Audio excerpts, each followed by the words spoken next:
கண்ணெதிரே தோன்றினாள். மெல்லவும் முடியாம முழுகவும் முடியாம தவிக்கிற என் நிலைமை இந்த உலகத்துல என்னோட எதிரி கூட வரக்கூடாது. அப்படியே என்ன நடத்த எனக்கு ஏன் மேலே கோபம் வருது. என்ன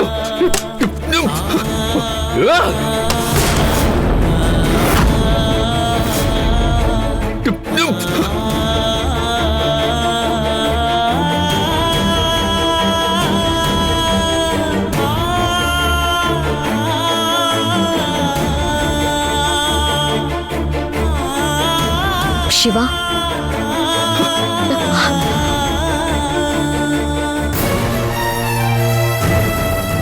சிவா, ஆரம்பத்துல இருந்து உனக்கு ஒரு விஷயம் புரியவே மாட்டேங்குது. யார் யாருக்கு யாருன்னு எதுவும் நம்ம கையில இல்ல. அந்த சக்தி உன் வாழ்க்கையில வந்த ஒரு ஆக்சிடென்ட்.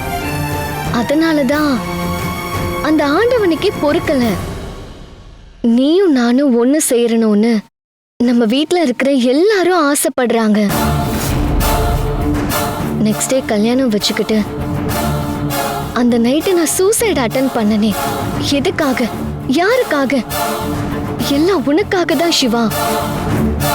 நான் உன் மேல பைத்தியக்காரத்தனமா உன்னை லவ் பண்ணிட்டு இருக்கேன். அதையும் உனக்கு புரிய மாட்டேங்குது.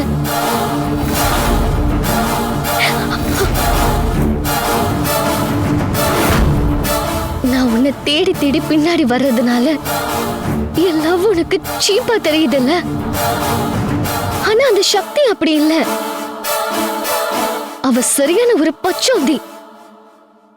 அந்த சக்தியை பத்தி அப்போ நான் சொன்னப்போ உனக்கு புரியல.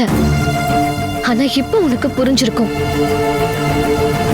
அந்த டைம்ல அவ கண்ணுல நீ மாட்டின. உன்கிட்ட பணம் இருக்குன்னு தெரிஞ்ச உடனே அவ பிளான் போட்டு உன்னை கல்யாணம் பண்ணிக்கிட்டா. இப்ப அந்த டாக்டர் கிட்ட பணம் இருக்குன்னு தெரிஞ்சதும் அந்த டாக்டரையே கல்யாணம் பண்ணிக்க இப்ப சம்மதிச்சுட்டா. அந்த சக்தி பணத்துக்காக என்ன வேணாலும் செய்வா சிவா. சிவா, நான் சொல்றத கொஞ்சம் நல்லா யோசிச்சு பாரு. நான் உன் மேல வச்சிருக்கிற லவ் முன்னாடி அந்த சக்தி எல்லாம் ஒண்ணுமே கிடையாது. இப்போ உனக்கு புரியுதா சிவா? அனிதா, உனக்கு எப்ப பார்த்தாலும் அந்த சக்தி ஏதாவது குறை சொல்லனா தூக்கமே வராதா? சக்தியோட நிலைமையில நான் இருந்திருந்தாலோ இல்ல நீ இருந்திருந்தாலோ எப்பவோ ஸ்ட்ரெஸ் தாங்க முடியாம சூசைட் பண்ணிக்கிட்டு செத்துருப்போம். அதெல்லாம் நினைச்சு பார்த்தா எனக்கே ரொம்ப அசிங்கமா கேவலமா இருக்கு. பக்கத்துல இருந்தோ அந்த வைரத்தோட வேல்யூ எனக்கு தெரியல. ஆனா எங்க இருந்தோ வந்த அந்த செல்வாக்கு தெரிஞ்சிருக்கு. நான் சக்திக்கு பண்ண கொடுமை கொஞ்சம் நிஜமா? யோசிச்சு பார்த்தா நானே அப்படிலாம் நடந்துகிட்டேன்னு எனக்கு என் மேல அருவருப்பா இருக்கு. சிவா, இவ்ளோ நடந்தும் நீ இன்னும் அந்த வேலைக்காரிக்கு தான் சப்போர்ட் பண்ற. அனிதா, இன்னொரு தடவை சக்தியை வேலைக்காரின்னு சொன்ன அப்புறம் நான் மனுஷனாவே இருக்க மாட்டேன். எலும்பு இல்லாத நாக்குங்கிறதுக்காக வாய்க்கு வந்தபடி எல்லாம் பேசிட்டு இருக்காத. உன்னை விட ஏன் என்னை விட எவ்வளவு நல்லவ அந்த சக்தி. தெரிஞ்சோ தெரியாமலோ சக்தியோட வாழ்க்கை மிகப்பெரிய கேள்விக்குறி ஆனதுக்கு நான் ஒருத்த மட்டும்தான் காரணம். அது இப்ப நினைக்கிறப்ப கூட எனக்கு அவ்வளவு கில்ட்டியா இருக்கு. அப்புறம் இன்னொரு விஷயம், எப்ப பார்த்தாலும் நீ என்ன லவ் பண்ற சொல்லிட்டு இருந்தா மட்டும் அது லவ் கிடையாது. வார்த்தையால சொல்லாட்டியும் வாழ்க்கையால வாழ்ந்த ஃபீலிங்ஸா மனசார ஃபீல் பண்ண வைக்கிறதா உண்மையான லவ். கான்பிடன்ட் இல்லாதவங்க மட்டும்தான் அவங்களோட லவ்வை ஏலத்துல விடுற மாதிரி திரும்ப திரும்ப சொல்லிக்கிட்டே இருப்பாங்க.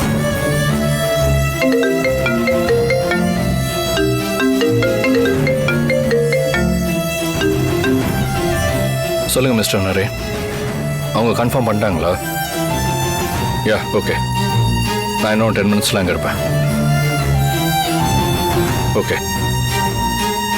சிவா, இந்த நேரத்துல போன்ல யாரு?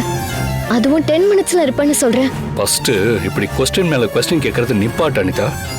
எல்லாத்தையும் உங்ககிட்ட நான் டீட்டெயிலா எக்ஸ்பிளைன் பண்ணிட்டு இருக்க முடியாது.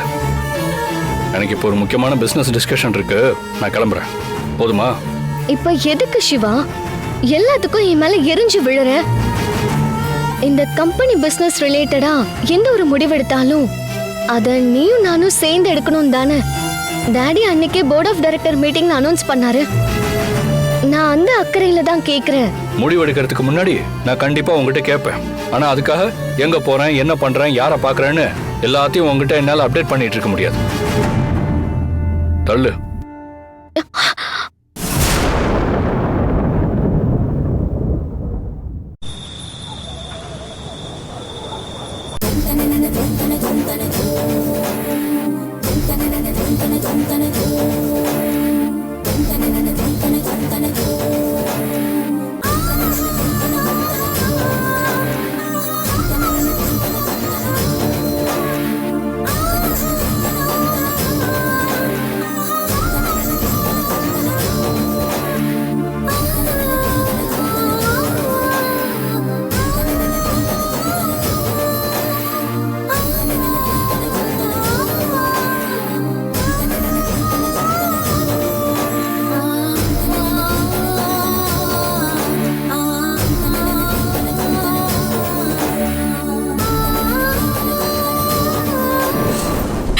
அன்னைக்கு அந்த ஆக்சிடென்ட் நடக்கிறதுக்கு முன்னாடி உங்களுக்காக எவ்வளவு நேரம் நான் அந்த இடத்துல காத்திருந்தேன் தெரியுமா?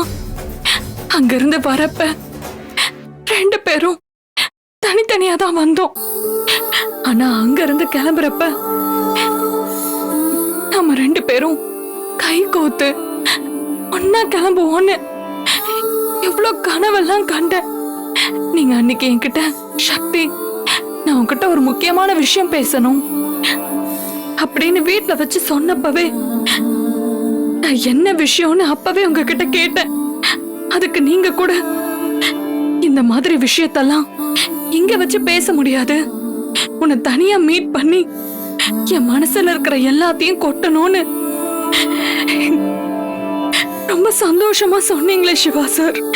அந்த ஆக்சிடென்ட் மட்டும் ஒருவேளை நடக்காம இருந்திருந்தா உங்க மனசுல நீங்க நினைச்சத, என்னோட மனசுல நான் நினைச்சத நம்ம 2 பேருமே மாறி மாறி சொல்லி இருப்போம். ஆனா அந்த குடுப்பனை எனக்கு இல்லாம போச்சு. நீங்க இல்லாத வாழ்க்கைய வேற யார் கூடவும் என்னால கற்பனை பண்ணி கூட பார்க்க முடியல சிவா சார். இன்னொருத்தவங்க என்னோட கழுத்துல தாலி கட்டும் போது அந்த அதிர்ச்சியிலேயே என்னோட உடம்புல இருந்து உயிர் பிரிஞ்சிரும். உங்களை வச்சு பார்த்த மனசுல வேற யாரையும் என்னால வச்சு பார்க்க முடியாது. இப்ப கூட உங்களோட மனசுக்குள்ள நான் தான் இருக்கேன்னு எனக்கு நல்லாவே தெரியும். அதே மாதிரி என்னோட மனசுக்குள்ள நீங்க தான் இருக்கீங்கன்னு உங்களுக்கு நல்லாவே தெரியும். ஆனா இருந்தாலும் இப்ப கூட நீங்க வந்து எனக்கு பழசெல்லாம் ஞாபகம் வந்துருச்சு, நீதான் என் பொண்டாட்டி சக்தின்னு ஒத்த வார்த்தை சொன்னா போதும் சார், நான் அப்படியே ஓடி வந்துருவேன். இப்ப கூட நான் கடவுள்கிட்ட வேண்டிக்கிறதெல்லாம் ஒன்னே ஒண்ணுதான், நான் தான் உங்க வைஃப்னு இனிமே எப்பவுமே உங்களுக்கு ஞாபகம் வராது. அப்படி ஞாபகம் வந்தா அந்த வலிய உங்களால தாங்கிக்க முடியாது சிவா சார்.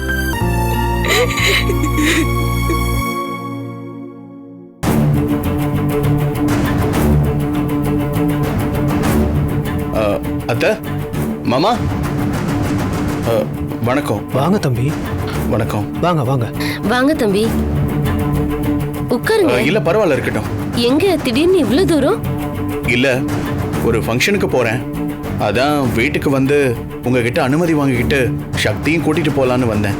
என்ன தம்பி இதுக்கு எதுக்கு அனுமதின்னு பெரிய வார்த்தையெல்லாம் பேசுறீங்க? நீங்க கட்டிக்க போற பொண்ணு சக்தி. அது மட்டும் இல்லாம இந்த காலகட்டத்துல பெரிய இடத்து பசங்களுக்கு இதெல்லாம் சகஜம் தானே.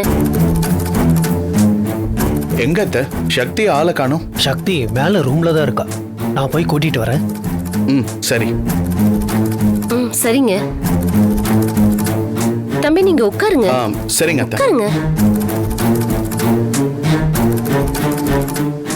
தம்பி குடிக்க ஏதாவது கொண்டு வரவா? அதெல்லாம் ஒண்ணும் வேண்டாம் அத்தை. சக்தி. அப்பா. சக்தி, என்னாச்சுமா உனக்கு? எதுக்காக இப்படி ஃபீல் பண்ணி அழுதுட்டு இருக்க? ஒன்னும் இல்லப்பா, திடீர்னு எனக்கு என்னோட அம்மா ஞாபகம் வந்துருச்சு. அதான் என்ன அறியாம கண்ணு கலங்கிருச்சு. உன்னை பார்க்க செல்வா தம்பி வந்திருக்காரு, கீழே வெயிட் பண்றாரு. நான் என்னம்மா சொல்றது? வரேன்ப்பா. சரிம்மா.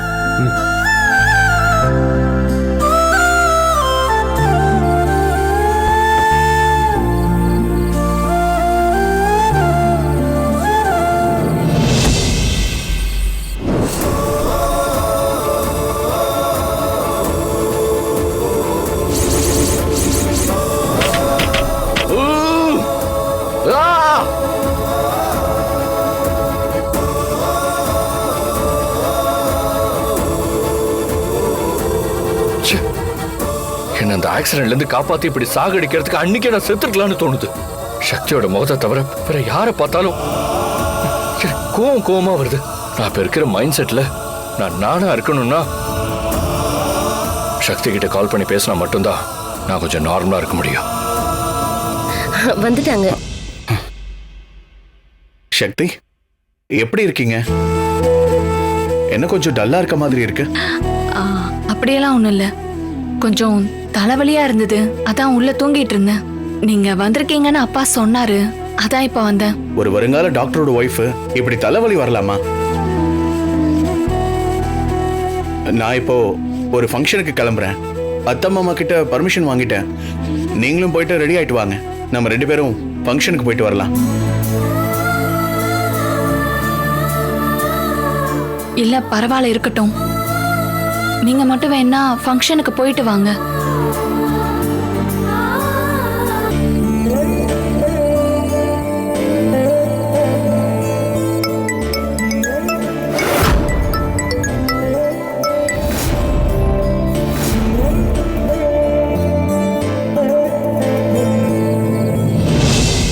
தம்பி, இன்னும் 2 நாள்ல கல்யாணம். அதுக்கப்புறம் எங்க போனாலும் நீங்க ஒன்னா தானே போக போறீங்க. இப்ப சத்தியும் தலைவலிக்குதுன்னு சொல்றா. அதனால நீங்க மட்டும் போயிட்டு வாங்க தம்பி. ஏங்க என்ன பேசுறீங்க? செல்வா தம்பி எவ்வளவு ஆசாசே கிளம்பி வந்திருக்காரு. இப்ப போய் வரலன்னு சொன்னா நல்லாவா இருக்கும்? ஆமா, நீங்க சொன்ன மாதிரி இன்னும் 2 நாள் எங்க கல்யாணம் நடக்க போகுது. நாங்க 2 பேரும் தனியா எங்கேயும் போய் மனசு விட்டு பேசுனதே இல்லை.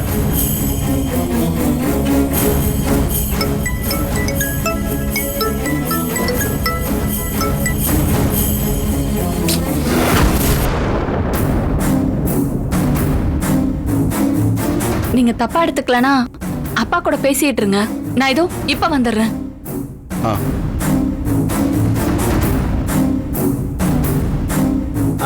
நீங்க உட்காருங்க தம்பி. சரி.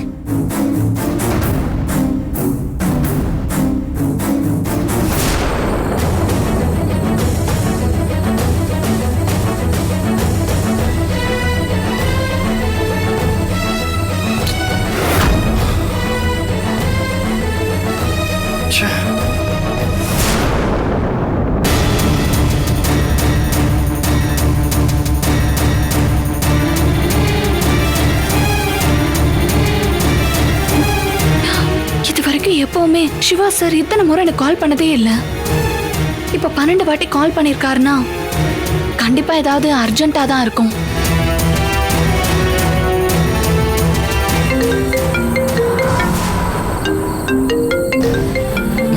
ஹலோ சக்தி. ஹலோ, சொல்லுங்க சிவா சார். எதுக்கு இத்தனை வாட்டி கால் பண்ணிருக்கீங்க? சொல்லுங்க. ஹலோ சிவா சார், லைன்ல இருக்கீங்களா? Hello hello. நான் சக்தி லைன்ல தான் இருக்கேன். இல்ல சார், நீங்க தொடர்ந்து இவ்வளவு வாட்டி கால் பண்ணிருக்கீங்க. சாரி சார், நீங்க கால் பண்ண டைம்ல எங்க வீட்டுக்கு அவர் வந்திருந்தாரு. அதான் என்னால போன் அட்டெண்ட் பண்ணி பேச முடியல. இட்ஸ் ஓகே சக்தி. அப்புறம் நான் எதுக்கு கால் பண்ணேன்னா, நாளைக்கு ஒரு மீட்டிங் இருக்கு, அதுக்கு ஒரு ஆர்டர் கொடுக்கணும். அதுக்கு தான் இப்போ உனக்கு கால் பண்ணேன். ஓ, அப்ப இதுக்காக தான் இத்தனை வாட்டி கால் பண்ணீங்களா? நான் கூட வேற என்னமோ ஏதோன்னு நினைச்சு பயந்துட்டேன். என்னமோ ஏதோன்னு நினைச்சு பயந்துட்டியா? புரியலையே. இல்ல சார், நான் சும்மா வேற ஏதோ எமர்ஜென்சியோ நினைச்சு பயந்துட்டேன், அவ்வளவுதான். ஆமா, நீ பேசும்போது அவர் வந்திருக்காரு, இப்ப என்னால பேச முடியாதுன்னு சொன்னல, அந்த அவரு யாருன்னு நான் தெரிஞ்சுக்கலாமா? கண்டிப்பா சார். ஏன்னா உங்க தலைமையில தானே அவருக்கும் எனக்கும் நிச்சயதார்த்தமே முடிஞ்சது.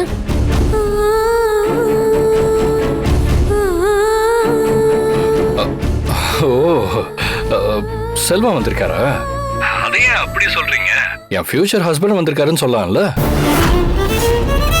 நீ சொல்ல மாட்ட சக்தி, ஏன்னா உன்னோட மனசுக்குள்ள இப்பவும் நான் தான் இருக்கேன்னு எனக்கு நல்லா தெரியும். எப்படி சிவா சார் உங்களால இப்படி பேச முடியுது?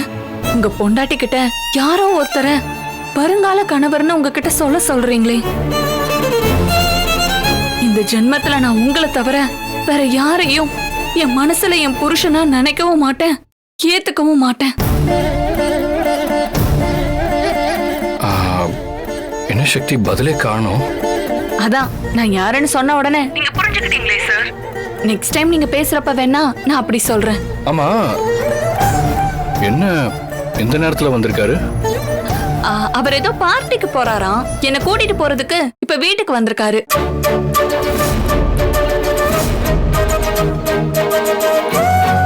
பார்ட்டிக்கு கூட்டிட்டு போறானா? சக்தி, அப்படிதான் இருக்கணும். அதான் உங்களுக்கு என்கேஜ்மெண்டே முடிஞ்சிருச்சுல்ல. தாராளமா இனிமே நீங்க எங்க வேணாலும் எப்ப வேணாலும் போலாம்.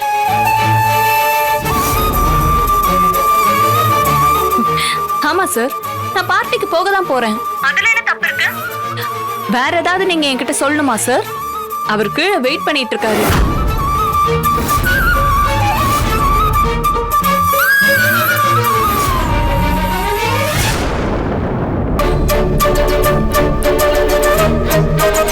பொண்டாட்டியே யாரோ ஒரு ஆள் வெளியே பாட்டிக்கு கூப்பிடுறாருன்னு சொல்றேன். கொஞ்சம் கூட இவருக்கு கோவம் வராம எனக்கு வாழ்த்து சொல்றாரு. இதுக்கு முன்னாடி வரைக்கும் நான் போக கூடாதுன்னு நினைச்சேன். ஆனா இவர் இவ்ளோ பேச்சு பேசினதுக்கு அப்புறம் கண்டிப்பா நான் செல்வா சார் கூட பார்ட்டிக்கு போக தான் போறேன். அப்பதான் என்னோட வலி என்னன்னு ஏதாவது ஒரு சிச்சுவேஷன்ல இவருக்கு புரியும்.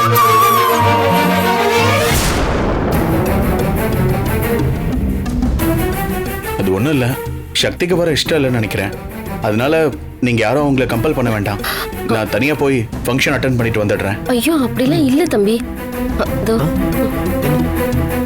சார், நானும் உங்க கூட வரேன்.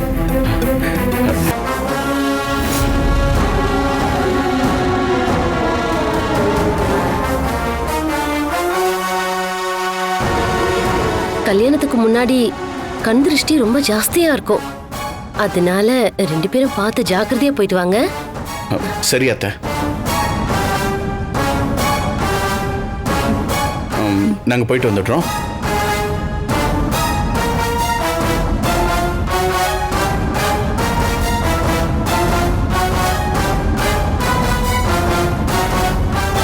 என்னாச்சு உங்களுக்கு? பொண்ணோட கல்யாணம்னு சந்தோஷமா இருக்க வேண்டிய நீங்க எதையோ பறி கொடுத்த மாதிரி ஏன் இவ்வளவு சோகமா இருக்கீங்க? மெழுகுவர்த்தி பார்க்க வெளியில கம்பீரமா இருக்கிற மாதிரி இருக்கும், ஆனா தன்னை உருக்கிக்கிட்டு தான் மற்றவங்களுக்கு வெளிச்சத்தை கொடுக்குது. அதே மாதிரி தான் சக்தியும் அவளோட உண்மையான சந்தோஷத்தை மனசுக்குள்ள குழி தோண்டி புதைச்சிட்டு நம்ம எல்லாருக்காகவும் வெளியில சந்தோஷமா இருக்கிற மாதிரி நடிச்சுக்கிட்டு இருக்கா. அவளுக்கு உண்மையிலேயே இந்த கல்யாணத்துல துளி கூட விருப்பம் இல்லை. ஆனா அப்படி இருந்தோம் எதுக்காக இந்த கல்யாணத்துக்கு சக்தி சம்மதிச்சிருக்கான்னு இப்ப வரைக்கும் எனக்கு தெரியலம்மா. ஏங்க, தயவு செஞ்சு உங்க வாயை வச்சுக்கிட்டு சும்மா இருங்க. மனசு சரியில்லைன்னு தப்பி தவறி கூட யார் முன்னாடி எதையும் உளறி வச்சிடாதீங்க. கல்யாணத்துக்கு முன்னாடி ஒருத்தவங்கள மனசுல நினைக்கிறத விட கல்யாணத்துக்கு அப்புறமா அவங்கள மனசுல நினைச்சு வாழ ஆரம்பிச்சிட்டா அந்த வாழ்க்கை பழகி போயிடும். அதனால ஒரு நல்ல அப்பாவா சக்திக்கு நல்லதை மட்டும் எடுத்து சொல்லுங்க. கூடவே சேர்ந்து கெட்டதை சொல்லி கெடுத்து விட்டுறாதீங்க.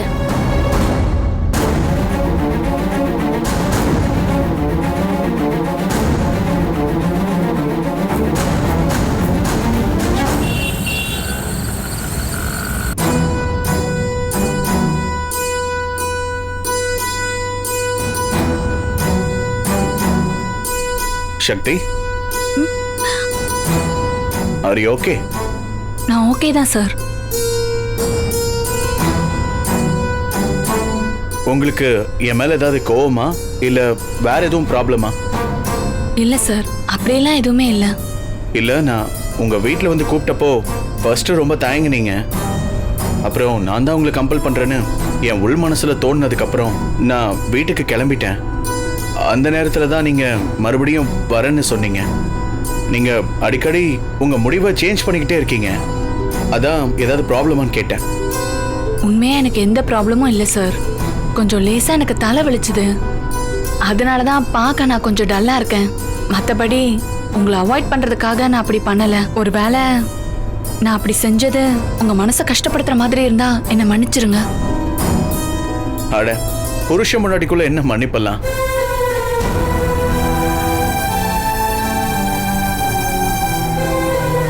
என்னாச்சு சக்தி, ஷாக்கான மாதிரி இருக்கு புருஷன் முன்னாடின்னு சொன்ன உடனே? நான் உண்மையாக தானே சொன்னேன். இன்னும் கொஞ்ச நாள்ல நமக்கு கல்யாணம் ஆகி புருஷன் முன்னாடி ஆக தானே போகிறோம். அதனால தான் நான் கொஞ்சம் அட்வான்ஸாக சொன்னேன். என்ன சரிதானே சக்தி? கேட்குறேன்னு தப்பாக நினைக்காதீங்க. உங்களோட பாஸ்ட் லைஃப்பை பற்றி அபிராமி மேம் எல்லாத்தையும் சொல்லிட்டாங்க. இருந்தாலும் எனக்கு ஒரு சில விஷயங்களை உங்ககிட்ட கேட்டு தெரிஞ்சுக்கணும்னு தோணுது. நீங்கள் தப்பாக எதுவும் எடுத்துக்காதீங்க. என் மனசில் பட்டதை கேட்கலாமா? கேளுங்க சார். உங்களுக்கு நடந்த கல்யாணம் ஒரு ஆக்சிடென்ட் மாதிரின்னு சொன்னாங்க. செட் ஆகலைங்கிறதுக்காக ப்ராப்பராக டைவர்ஸ் பண்ணிட்டேன்னு சொன்னாங்க. ஆனால் என்னை பொறுத்த வரைக்கும் ஒரு பொருளை நம்ம பிரியும் போதோ அது பக்கத்தில் இல்லாத போது தான் அதோட வேல்யூ என்னன்னு நமக்கு தெரியும்னு சொல்லுவாங்க. அந்த மாதிரி டைவர்ஸ் ஆனதுக்கப்புறம் நீங்களோ இல்லை மிஸ்டர் சிவாவோ அப்படி எதுவும் ஃபீல் பண்ணியிருக்கீங்களா? மறுபடியும் நீங்கள் 2 பேரும் சந்திச்சு அந்த டாபிக் பற்றி ஏதாவது பேசியிருக்கீங்களா?